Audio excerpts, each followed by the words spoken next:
It was a cold and quiet evening, the kind of evening when the wind seems to whisper secrets through the trees. The streetlights flickered softly, and the sound of raindrops tapping against rooftops filled the air. On one side of the street stood a small wooden house that had once been warm and full of laughter. But that night, it stood still and silent, like it had forgotten how to smile. On the front porch of that house, a little girl sat curled up near the door. Her name was Emily.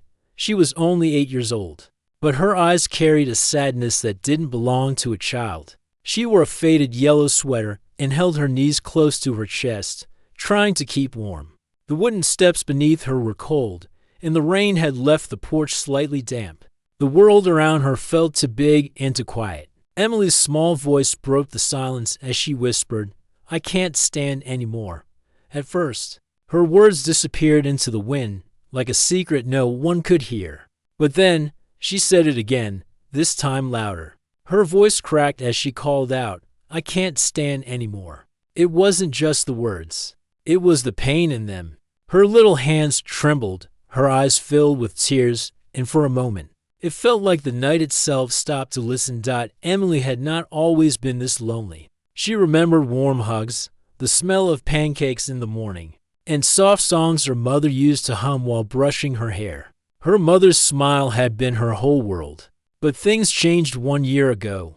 Her mother fell ill, and everything that once felt safe slowly faded away. After her mother passed away, Emily's father left to work in another city, promising to return.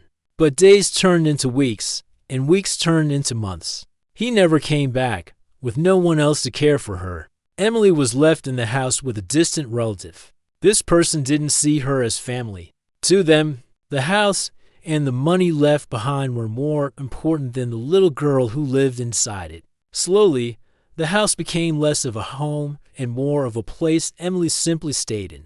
Meals became fewer. Laughter disappeared. Kind words were replaced by cold silence.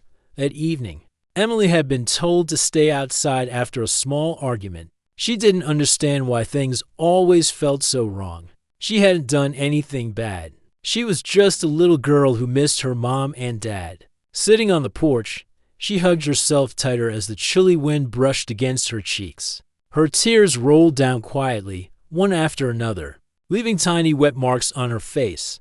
A few neighbors had seen her sitting alone like that before. Some would glance from their windows but quickly turn away. Everyone in that neighborhood knew about the big house next door. It belonged to Mr. Harrison, the quiet millionaire. He was known as a serious man who rarely spoke to anyone. People whispered stories about him, some true and some made up. He lived alone in a grand house behind tall iron gates, surrounded by perfectly trimmed hedges. He had everything money could buy: cars, land, and luxury. But what people didn't know was that Mr. Harrison also carried a kind of silence in his heart, a silence that no amount of money could fill. That night, as Emily whispered her pain into the cold air, a black car slowly rolled down the street. The headlights swept across the houses like two bright eyes. The car stopped in front of the big house next door, and the engine went quiet. Mr. Harrison stepped out. He wore a dark overcoat. His shoes clicked softly against the wet pavement. He carried his briefcase, as he always did, walking with the same steady steps, usually. Mr. Harrison didn't notice much around him. He lived in his own world, a world of meetings, numbers, and schedules. But tonight, something different happened. As he walked toward the gate, a sound reached him. A small, broken cry carried through the breeze. It wasn't loud, but it was clear. He paused and turned his head toward the little wooden house next door. There, sitting alone on the porch, was a tiny figure. He could barely see her face in the dim light, but he could hear the trembling voice, soft, shaky, but full of hurt. Something inside him shifted. He could have walked inside his warm house, closed the door, and ignored it like he always ignored everything outside his routine. But this time, he did in single quotes T. Emily looked up through her tears when she heard footsteps. She saw a tall man in a long coat standing by the gate. His face looked serious, maybe even a little cold, but his eyes were different. He didn't say anything at first. He just stood there, listening. The street grew quieter. The sound of rain softened. Mr. Harrison slowly walked closer, his footsteps steady but gentle. Emily wanted to look away, afraid of what he might say. She had grown used to people not caring, to people pretending she didn't exist. "Why are you outside at this hour?" Mr. Harrison's voice was low but calm. It didn't sound angry. It sounded curious. Emily didn't know how to answer. She wiped her tears with the back of her hand. I don't know," she whispered. "Where's the grown-up in the house?" he asked, glancing at the closed door behind her. "They're inside," she said softly. "Did they know you're sitting here in the cold?" Emily looked down at her feet. She didn't want to say anything bad about anyone. She just whispered again, "I can't stand anymore." Her voice shook, and she hugged herself tighter. Something about that sentence hit Mr. Harrison hard. He had heard many things in his life, business deals, numbers, people talking, but those four words felt heavier than anything he had ever heard. He remembered being a boy long ago, standing outside a house that didn't feel like home, whispering almost the same thing to the wind. He had buried that memory deep inside him, but now it came back like a quiet storm. The wind picked up again, brushing against both of them. For the first time in a very long time, Mr. Harrison didn't think about work. He didn't think about numbers or deadlines. He thought about a little girl sitting alone in the cold.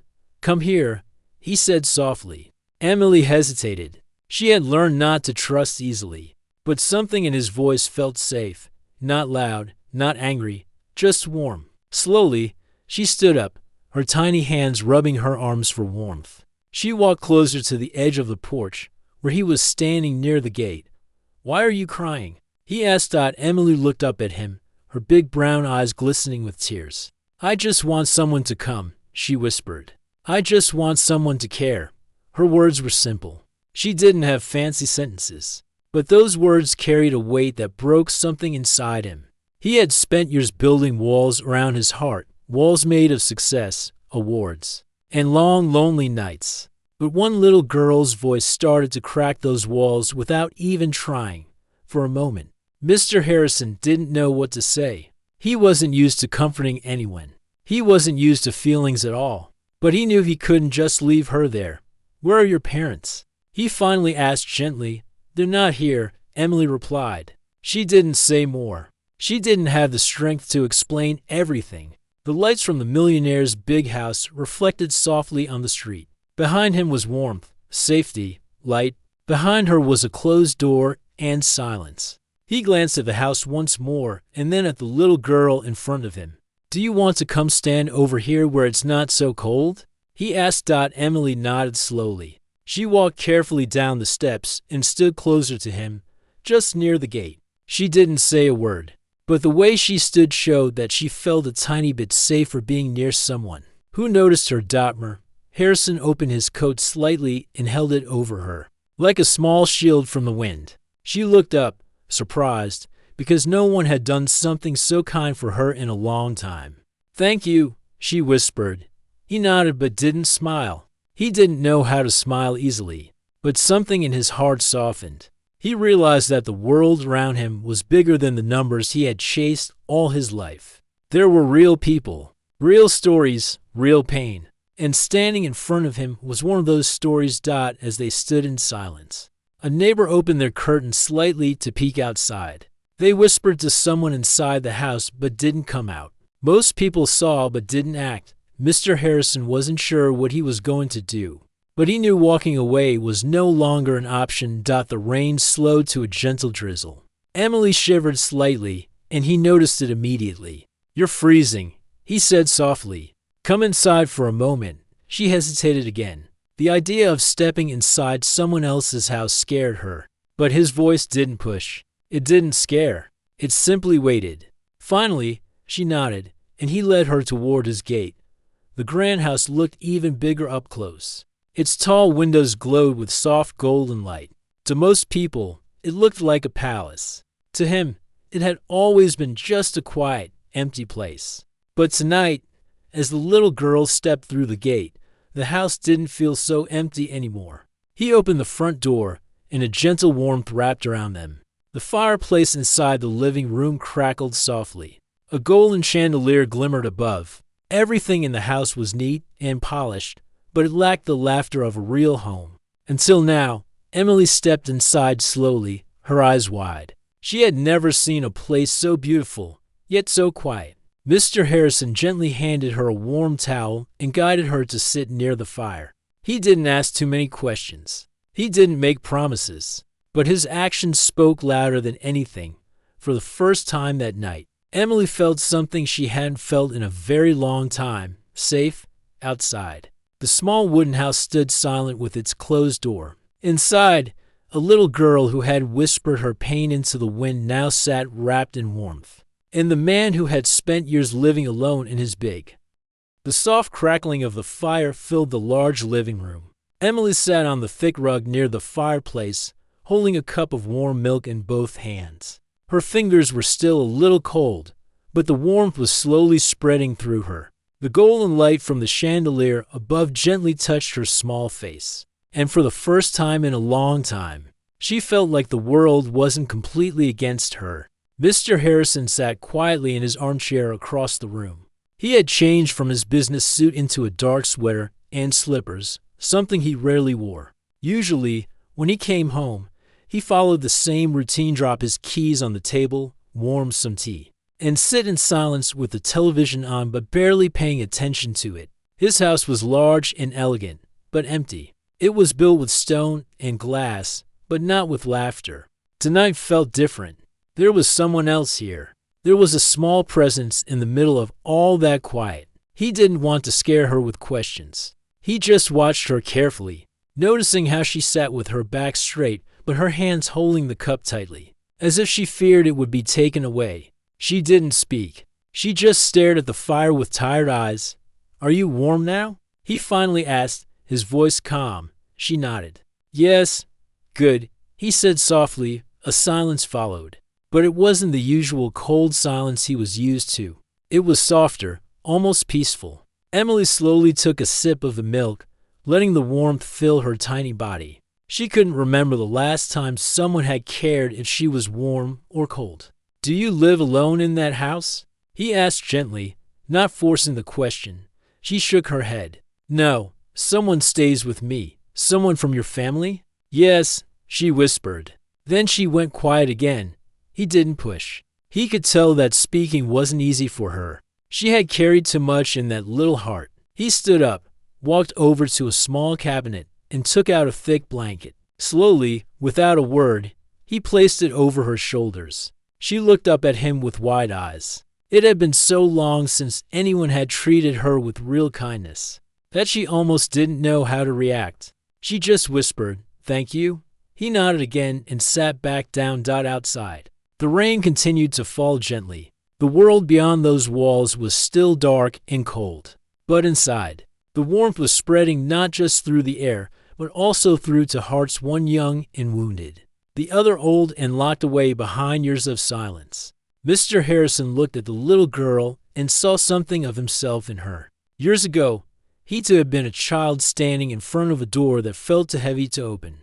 He too had whispered words into the night, hoping someone would hear. No one had come for him then, and maybe that's why he had built his life in a way where he didn't need anyone anymore. Or at least, that's what he told himself. But now, sitting in his living room, looking at a trembling little girl who reminded him of his own past, he realized something. Maybe life was giving him a second chance, not to fix the past, but to make something better in the present. "Emily," he said after a while, "you don't have to be scared here." She looked at him, unsure how to respond. "You can stay here for the night," he added, "where it's warm." Her eyes softened, but also showed a kind of disbelief. She had learned not to trust easily. Yet, something about the way he spoke made her believe him, just a little. She nodded slowly. He smiled faintly, a small, almost hidden smile. It was the first real smile that had touched his face in years. He showed her a small guest room upstairs. The room had a big soft bed covered in clean white sheets, a small lamp by the bedside, and curtains that swayed slightly from the breeze coming through the half-opened window. Emily stood at the doorway, holding the blanket tightly around her shoulders. She had never seen such a peaceful room. It felt safe, "You can sleep here tonight," he said gently. "No one will bother you. You're safe." She nodded again, walked in quietly, and sat on the edge of the bed. She didn't want to take off the blanket. It felt like it was protecting her. Mr. Harrison didn't say anything else. He simply turned the small lamp on, making sure the room was warm, and then left the door slightly open in case she felt scared in the night. That night, Emily lay on the soft bed, listening to the sound of the rain tapping against the window. It was the same rain that had felt cold and cruel earlier, but now it sounded different, gentle, like a lullaby. Her eyes slowly closed. For the first time in a very long time, she fell asleep without tears.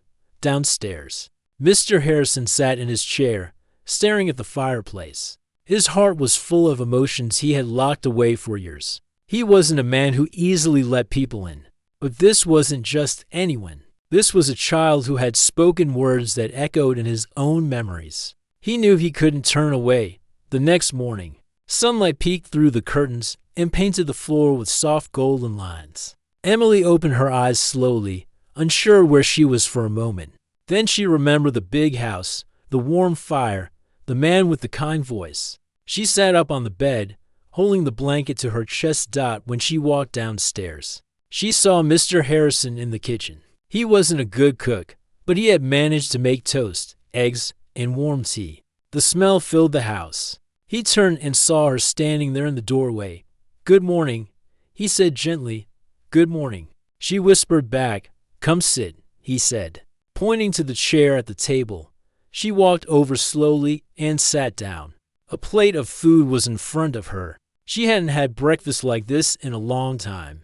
She looked at the plate, then at him. "Is this for me?" "Yes," he said with a small nod. "You need to eat." She smiled softly and took a bite. It tasted like kindness. While she ate, he made a quiet phone call in another room.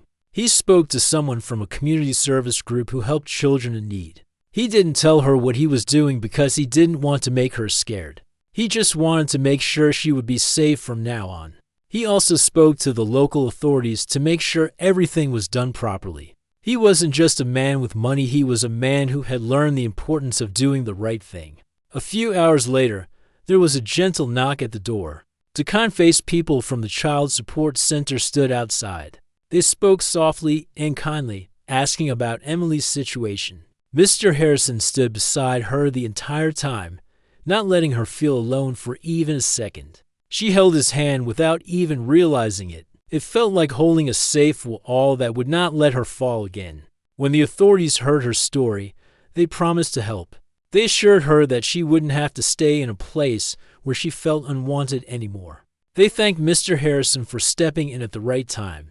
But he wasn't looking for thanks. He only cared that she was no longer alone on a cold porch, whispering words to the night. Days turned into weeks. Emily began staying with Mr. Harrison more often as everything was sorted out legally.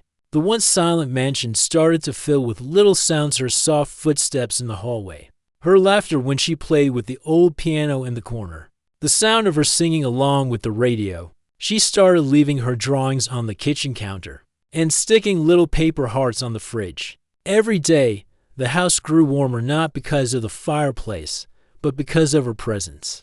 Mr. Harrison found himself smiling more often, something he hadn't done in years. He started coming home earlier from work, not because he had to, but because he wanted to. He would listen to her stories about the books she read and the flowers she saw outside. She had a way of talking that made everything sound magical, even the smallest things. One afternoon, while they were sitting on the porch together, Emily looked up at him with her big brown eyes and said, "You know, I think this house was waiting for me." He laughed softly. "Why do you think that?" "Because it was so quiet before," she said. "Now it's not." He nodded, feeling something warm grow in his heart. People in the neighborhood began to notice the change too. The man they once thought was cold and distant now walked down the street, with a little girl holding his hand. They saw them planting flowers in the front yard. They saw Emily riding her small bicycle near the gate while Mr. Harrison stood nearby, watching with a faint smile on his face. The big house that had always looked closed off now looked alive. When the final decision came from the authorities, It was announced that Mr. Harrison would become Emily's guardian. Everyone was surprised, but no one doubted it was right. He had proved, not with words but with actions, that he cared deeply for her, and she, without even trying, had given him a reason to live differently. The day it became official, Emily ran into his arms and held him tightly. "Thank you," she whispered into his chest. "Thank you for hearing me that night." He wrapped his arms round her carefully, like holding something precious. "No," he said softly, "thank you for giving me something I didn't know I needed." From that day on, their lives changed forever. She went to school like other children, came home to a house filled with warmth, and grew up with someone who cared deeply for her. And Mr. Harrison, the man who once lived in silence, learned to live with laughter again. Every evening, they would sit together near the same porch where it had all begun. She would lean against him, and he would tell her stories not about money or work, but about kindness, courage, and hope. The porch that had once been a place of pain became a place of new beginnings. Years later, people still remember that night when a little girl's cry broke through the silence, and a man who had